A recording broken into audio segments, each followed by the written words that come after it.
Welcome Um, to Shade in the City. I'm your girl Treese, it's the new nails. the new nails. Okay.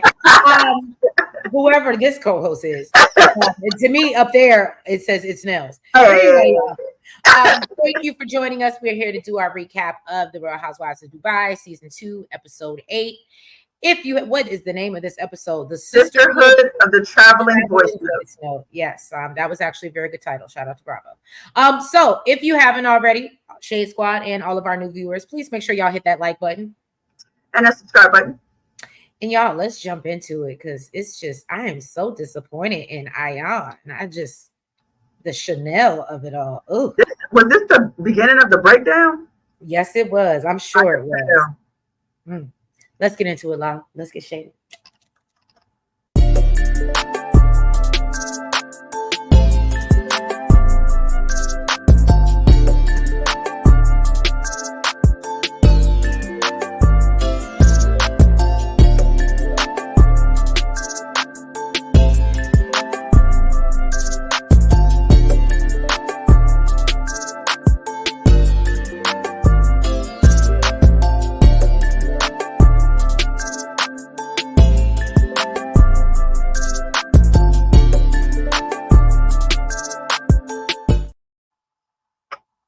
Okay, so let's start off now. What was your thoughts on this episode? I liked it. I liked the episode. I It was enjoyed the it luxury. wasn't all just like, the same drama. Yes, I did too. Yes. I said, look, I want to go to Bali so bad, and I said, but I don't think my experience would go like that. But I already told my boo, I said, listen, Bali is on the list for sure. It was a potential. Now it's on the list for sure. it's gonna come with the private chef and the catamaran. I don't know. Right. That's why I was like, my I trip mean, might no, be.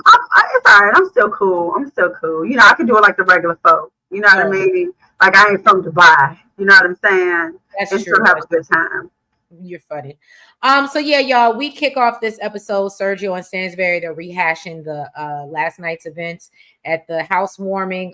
They both blame Brooks for starting the drama. And Stansberry's still pissed about her showing up with sage in hand at her new home. So she understands, she does say that she understands that Rafi was a little bit upset, but thinks that basically everybody should have kept their issues for the next day and it shouldn't have been at her housewarming. And I will say, I've been agreeing with Stansberry a lot this season, even though she's very blunt. She makes very good points. So then, she thinks she's owed an apology from everybody, although she doesn't think she's going to get one. And then she brings up the upcoming trip to Bali and how basically she's looking forward to the time alone to get the hell away from Sergio. Yeah, she's excited about that. Look, I think what the crazy part is, not only are you looking forward to it, your castmates are looking forward to it, and so are the viewers. That scene where he showed up with her, I was like, are you for real? Right. I was like, please don't be one of those. So everybody's packing for their Bali trip. Lisa is giving Rich the rundown on, things that he needs to do and not do. And, really he's not too concerned because he got his mama flying in to help him any damn way. Smart.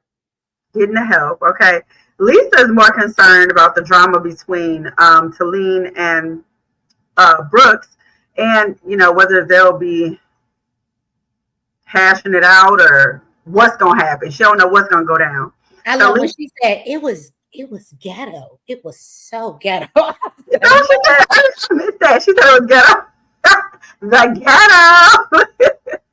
ghetto. So Lisa's explaining to him, how big of a deal it was because, men apparently don't even address women there in Dubai. She says that they hold them, basically they put women on a pedestal, and for this man to basically just be shouting at a woman is just out of pocket for real.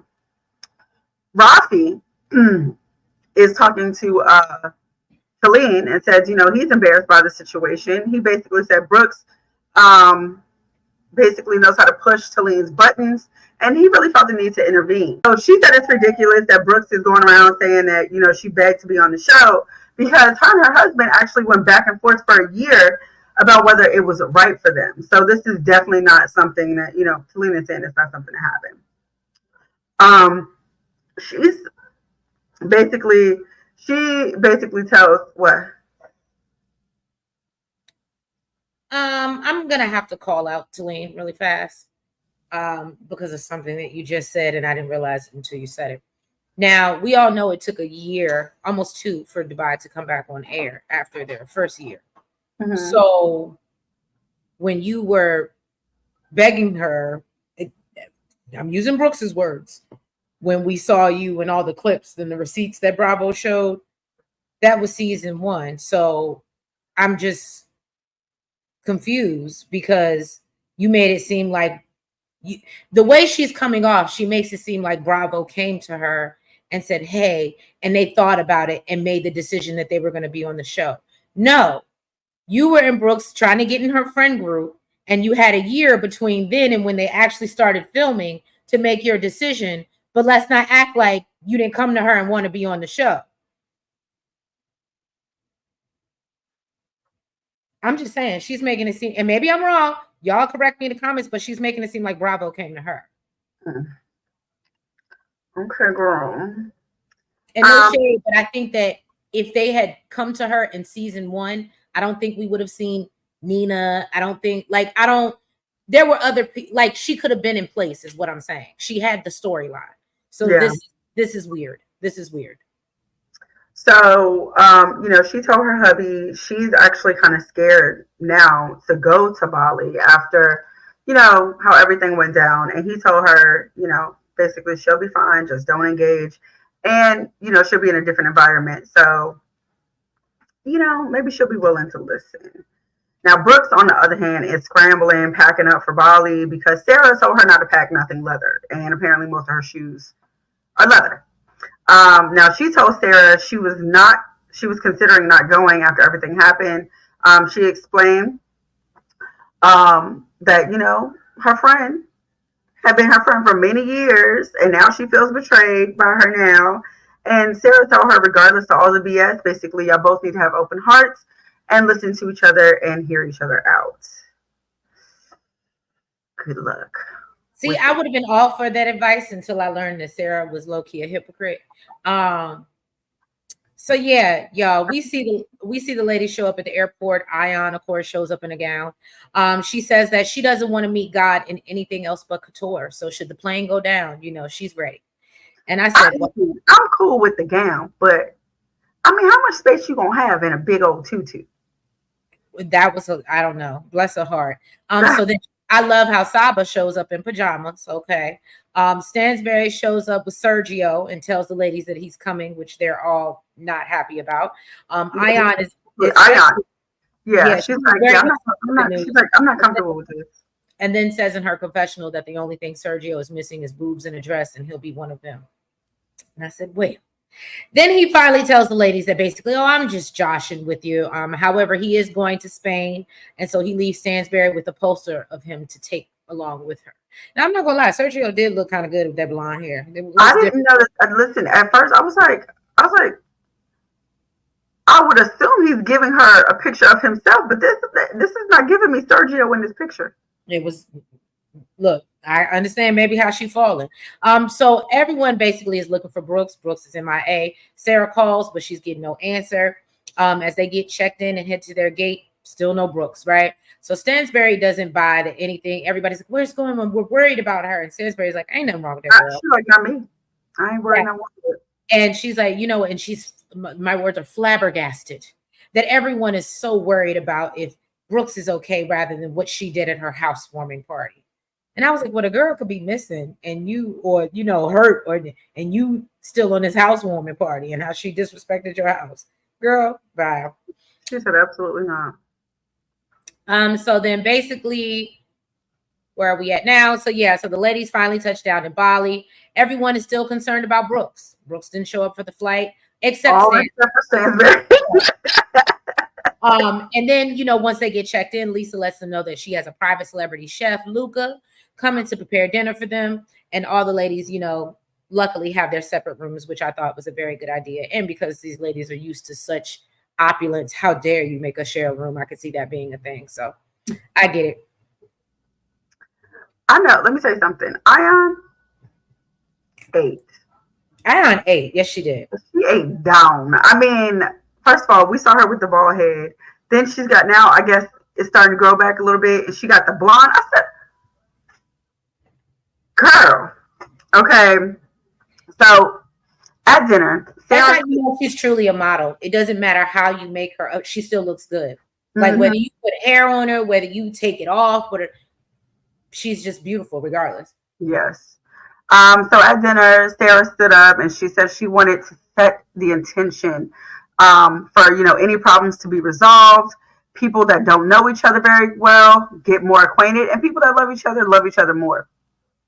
The ladies are still worried about Brooks, but Lisa says that she might have set the intention because she said if this Talene and Brooks drama is not resolved, she's hoping one of them don't show up, and look at what happened. Now, Talene said that she was hoping, she was coming so they could sort everything out. Ion told her that, girl, well, I heard that she was running behind her talking about some, where's your husband, where's your husband, where's your husband? Talene was like, don't do that. She said she didn't want to do no drama. And she was like, and that is dirty. Okay. Lisa vouched for Ion and said, I'm sorry, for Talene, and said, I was there and she was not chasing that girl around. Talene said, she's just not trying to open Pandora's box, and it's a very sensitive subject for her. So, she kind of like made up with Ion because Ion was looking at her like, girl, that's just not. Ion was we good. Yeah. But she did feel the need to explain it because I was like, not you popping off at Ion like that.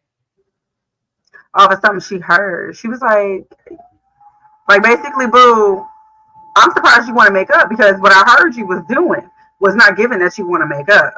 Okay. So Stansberry, she changed the subject. What? At first, I thought she was upset with until she addressed Ion directly. I thought she was addressing Lisa because let's be honest, Ion left. So if she heard anything from anybody, I imagine it would have been Lisa that told her that. I don't think Stansberry said that about Talene. Do you understand what I'm saying? So I thought she would have got it. I thought she got it from Brooks. I could see that. Either I put it like this: I was able to narrow it down, and it was either Lisa or Brooks who told her. But the fact that Lisa comes back later on, which I'll let you get into, and says, "Well, no, I was just telling her what happened, but I didn't see her chase her down." I was like, I love my girl Lisa, but I was like, are we covering our butts for something? So Stansberry, she changed the subject, asked Sarah about Giraffe Boy and if the parents met him. She says no, she's still trying to figure out, the right time. Then Stansberry, and I think Talene, basically, they proceed to tell her, girl, you gotta live with that man first. Sarah and Saba let it be known, that's not an option, okay? And I feel like they've said this, like they've explained. We don't even kiss, we don't, like to live together. Girl, you sound crazy. Lisa said that's even like an insult asking. Yeah. Sarah said, even if she took religion and culture out of it, why would I do that? Okay, that kind of takes marriage. She ain't giving the milk away for free. She said that takes marriage off the table. Like, what's the point of getting married then if we're gonna live together? Yeah, I ain't doing that regardless. So then the ladies decided to go back to the villa. And Ion, basically, she said she is out of mommy and wife mode. Okay, she out here giving lap dances. Yes, she was. She was on the laps. Okay. So, so then Brooks, she finally gets there. Everybody was super excited, except Stansberry, of course, because she knew the chat was fine. Talene even hugged her and let her know that they were all worried about her. Brooks said she needed a minute. She said she was super stressed. But then, she went to bed. She got up and she felt good. Talene, she said even though she's happy that she's okay, she's worried that the dynamic might change now that Brooks is there. It's giving, she thinks she's going to come with that energy. But Brooks said, what? She flew in on a private jet, girl. Okay, she said the girls left before her and they arrived at the same time. That's the difference in flying privates. I said, that's what that'd be like, huh? Okay. Stansberry don't believe it at all. She said that would have been a $40 million trip, girl. She said, who funded that? Okay. And then Brooks basically tells the ladies, let's take a round of tequila shots. She said, let's keep the fun going. Right. The party. And so then the next morning we see Talene, she's calling Rafi, and checking in on the kids and whatnot. And she shares that, they had a nice dinner and reveals that Brooks did show up. She lets them know that they, did hug, but it was super awkward and says that they need to talk. Rafi encourages her not to do it on their activity, which is the catamaran that they have planned. And Talene agrees, that she should talk to her basically away from the group.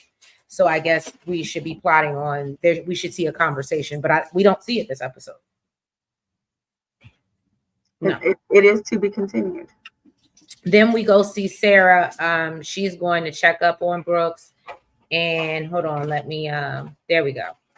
So Sarah goes to check on Brooks and lets her know that she was really worried about her. Brooks said that, she took her advice and basically took a minute to herself.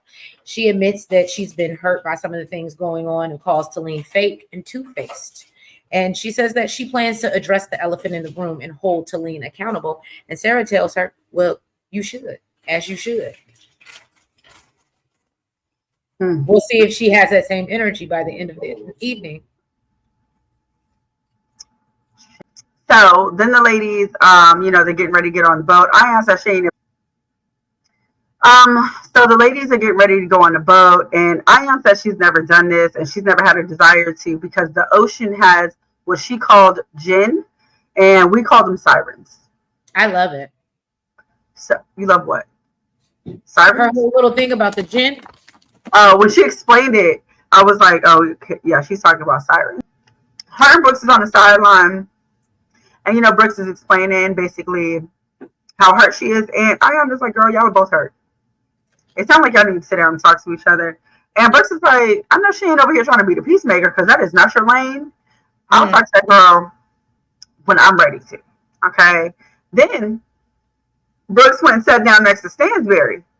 Brooks told her that, she told her to she chose to disengage, which probably wasn't the right answer. But that's what she was told to do in her healing. Stansberry told her this healing journey, girl, that you on is basically a joke. Okay.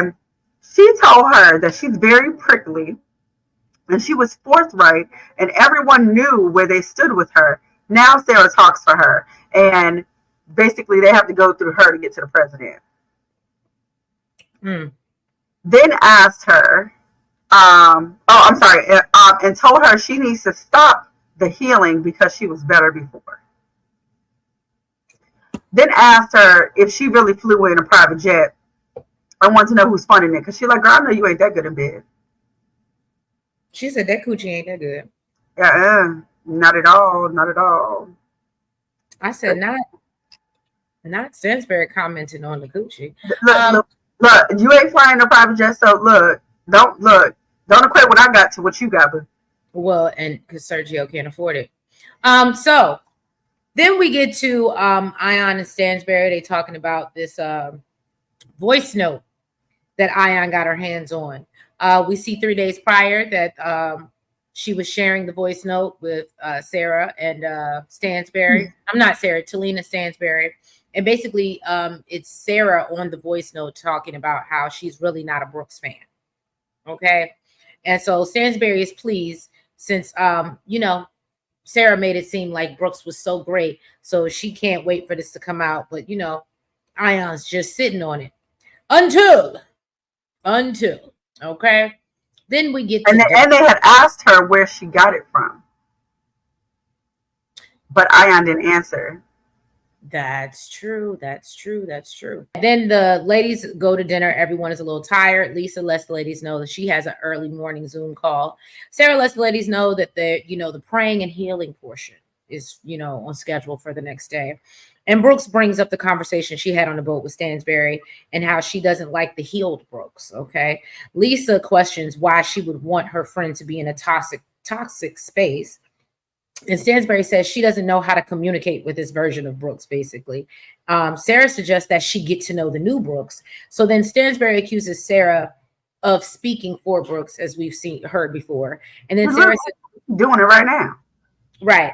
And so Sarah says, no, that she defends Brooks, and Saba chimes in and is like, she's just being a good friend. And I said, look at Saba being a good friend.